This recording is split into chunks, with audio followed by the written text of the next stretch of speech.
আজকে আমাদের এই লাউগাং মৌরি নদীর সঙ্গমস্থলে 152তম পবিত্র যে বারণী স্থান এবং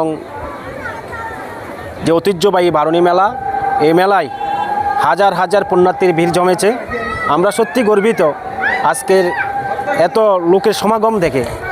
আমরা চাই প্রত্যেক বছর আমাদের এই মেলায় পুণ্যার্থীদের আগমন ঘটুক, পুণ্যার্থীরা এসে তারা যাতে তাদের যে পুণ্যস্থান সে পুণ্যস্থানটা করতে পারে, তারা যে আত্মার শুদ্ধিকরণ সেটা যাতে আমাদের এই পবিত্র স্থান থেকে করে গিয়ে করতে পারে, আমরা এই আশা আকাঙ্ক্ষা রাখছি। এবং সবাই আমাদের এই মেলায় এসে মেলার আনন্দ ভোগ করবেন এবং মেলার যে সৌন্দর্য সেটা বজায় রেখে আমাদের মেলায় আপনাদের সকলের উপস্থিতি এবং সহযোগিতা আমরা কামনা করছি। ধন্যবাদ। আনন্দ আর ভালোবাসার দীপ্তিতে গড়া সমুজ্জ্বল পরমা, ঠিক তোমারই মতো। শ্যাম সুন্দর কোম্পানি জুয়েলার্স, আগরতলা, উদয়পুর, ধর্মনগর, কলকাতা।